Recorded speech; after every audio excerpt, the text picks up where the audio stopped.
Prove your loyalty. That's what my sister Alina said. Her voice was sharp, her tone colder than the hospital floor under my feet. Hi everyone, my name is Leona Marquez and I gave up a kidney for my mother, not out of obligation, not even love. But because I was told if I didn't, I wasn't part of the family. For years I've been the lesser daughter. Alina was the golden one, straight A's, real estate empire, diamond-studded lifestyle. I ran a modest flower shop and took care of our mom when she had early signs of kidney failure. So when Alina barged into my apartment last month with that fake concern and said, "Do this for mom, or you'll regret it," I said yes. Not because I trusted her, but because I needed to know how far they'd go. The surgery happened. I woke up sore, stitched, alone. No flowers. No calls. Just a nurse changing my four. Then 2 days later Alina walked in. Not alone. Behind her was a smug woman in a red dress. And being wheeled beside them was our mother. Breathing. Smiling. Healthy. Then Alina threw the envelope onto my bed. Here. Property division papers. Sign it. But they didn't know something about that kidney. Alina sat in the hospital chair, legs crossed, sunglasses still on indoors, like this was just another boardroom she owned. "This simplifies everything," she said. "We're moving mom in with me. I'll handle the estate and you can get back to your little shop." My hand trembled as I picked up the envelope. Inside, a cold legal breakdown. Our childhood home, hers. The land in Santa Fe, hers. Even the antique piano my grandmother left me? Gone. I looked at my mother. She just smiled faintly, eyes avoiding mine. "Is this what loyalty gets me?" I asked softly. Alina smirked. "Loyalty gets you peace. No more expectations." She didn't know what I had done. I donated my kidney, but not to her. Not to mom. They'd scheduled her transplant for March. Mine was removed 3 weeks ago, for a completely different recipient. A child in Arizona. I'd forged her name to the paperwork just enough to fool the family, not the doctors. The real transplant never happened. Mom's healthy? Good. But not from me. And the real paperwork was in my lawyer's hands. Because Alina had just tried to force a fraudulent property transfer using a medical lie. And I had the proof. I smiled gently. "I'll sign this tomorrow? Because tonight the trap closes." That night I sat at my kitchen table, the documents spread before me like broken glass. My lawyer had sent a notarized affidavit, medical confirmation, and the signed statement from the transplant registry. Everything in airtight order. It wasn't about revenge. Not exactly. It was about making sure they could never do this to anyone else. The next morning I showed up at the notary's office, the same place Alina had scheduled the signing, 15 minutes early. She was already there in a red dress that screamed power. Mom sat beside her, looking exhausted. "Let's make this quick," Alina said, not even looking up. I laid my folder down without a word. The notary opened it and frowned. "This isn't the same transfer file." Alina's eyes shot up. I met them calm. "That's the legal record of what really happened. Including the forged signatures your assistant submitted, while I was under general anesthesia." Her voice caught. "You're bluffing."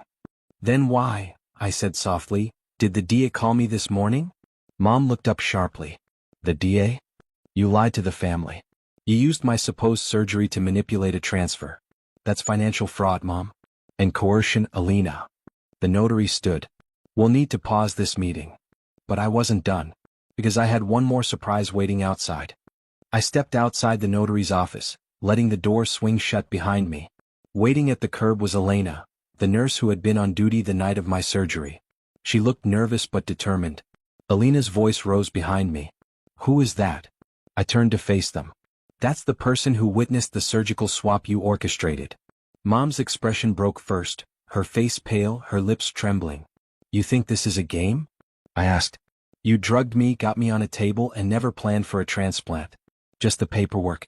You needed the illusion of sacrifice so you could take the apartment. You used my kidney as a decoy." Elena stepped forward and handed a signed statement to the notary. "That's my written testimony." I saw her hand the surgeon a bribe. There was no transplant that night. Elena's voice cracked. "You're bluffing. No one will believe you." "They already do," I said, pulling my phone from my pocket. "Check the news tonight. Prosecutors are already reviewing the case. And by the way," I stepped closer, my voice low, "you should have read the hospital record more carefully. I never donated my kidney." I watched realization dawn in her eyes. But I wasn't finished. Because the documents Mom signed weren't what she thought they were. Mom slammed her hand on the table. You're lying. I pulled out a crisp document from my coat pocket and slid it toward her. You really think I'd sign away a kidney without reading the papers? She blinked at the header, Property Reclamation and Medical Consent Nullification. Alina grabbed the document and flipped through it, panic rising in her throat. I had my lawyer draft a decoy surgical consent. The real one voided any property transfer made under coercion. And guess what? The medical board already ruled your donation request unethical. They were both silent now. But you didn't stop there, I continued. You brought in a fake transplant witness, drugged me and tried to rob me blind. I turned toward the doorway, signaling. The door opened and a man in a charcoal suit stepped in, my attorney. He nodded. They've officially violated 3 state laws. Charges are being filed today. Mom looked like she was going to faint. Alina's jaw clenched, but her confidence had finally cracked. Oh, and one more thing, I said softly, stepping close enough for only them to hear. That woman you brought in with you, the one in red? Alina stiffened. She told me everything. Because she wasn't your lawyer. She was mine. Alina turned ghost pale. You're lying. Am I? I smiled and reached into my inner pocket again, this time pulling out a photo.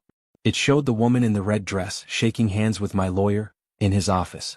She met with me 2 weeks ago. Said she was tired of watching you two play people like pawns. She handed over voice recordings, signed witness statements, and a full timeline of how you pressured Mom to manipulate me. Alina lunged forward, snatching for the photo. My attorney blocked her. I warned you, he said coolly, we're well past negotiation. The sheriff will be here in 10. Mom collapsed into the chair behind her, face buried in her hands. You betrayed your own mother for money? No, I said, leveling my voice. You betrayed your son for money. And now it's just come full circle. Alina's mask slipped entirely. You think you've won? I leaned in, slow and unshaken. This wasn't about winning. It was about surviving. But since you're curious. I opened the drawer behind me and slid out a second folder, labeled Probate Court Filing, Inheritance Reversal. Alina's hands trembled as she opened it. Then she gasped. Her eyes locked on me. You're taking back everything? I nodded. And Mom? I glanced toward her. She already signed. Alina's voice was barely a whisper now. You forged it? I didn't flinch. It's notarized. Witnessed. Recorded. You signed away Mom's rights when you tried to disinherit me in favor of her caretaker, who just so happened to be your business partner. The woman in the red dress sat silently behind Alina now, smirking. She crossed her legs and glanced toward the front door. Right on cue, the sheriff walked in. 2 officers flanked him. Alina stood up, trembling. You're arresting me? No, I said calmly. They're here to deliver a court injunction. You can't sell any of Mom's properties, touch her bank accounts, or leave the state. Mom looked up at me, eyes wide and wet. I didn't know, son. I didn't know what she was doing. I knelt beside her, voice steady. Maybe not at first. But when you threw those papers at me in the hospital, you knew. She didn't argue. Alina bolted for the door. The sheriff stopped her with a gentle but firm arm. Ma'am, you'll need to stay. My attorney handed the officers a folder. Here's the list of fraudulent transfers and coercion claims. Alina's face drained of color. The sheriff looked at her and said, Ma'am, you may want to sit down. Because this is just the beginning. And behind him, someone else stepped through the door. It was our uncle. The one Alina told everyone had passed away in Spain. He stepped into the room with a slow, deliberate calm, face aged but sharp, holding a cane in one hand and a thick brown envelope in the other. Hello, Alina, he said. Surprised to see me? Alina gasped. You're supposed to be dead? He finished for her. No. You sent those fake condolences so you could claim your share of my inheritance early. I've been watching. Quietly. He handed the envelope to the sheriff. Inside you'll find a notarized affidavit, financial statements, and a full copy of her conversations with my accountant. She used my illness to funnel assets through offshore accounts under Mom's name. The red dress woman was already backing away toward the door, but my assistant stepped in, blocking her path. She was done too. Alina collapsed onto the couch, sobbing. I didn't mean for it to go this far. I looked at her, my sister, my betrayer, and said quietly, You chose this. And now you'll live it. Mom reached for my hand, her eyes clearer now. You were always the one who loved without demanding. I see that now. I didn't reply. Justice didn't need a speech. It just needed to land.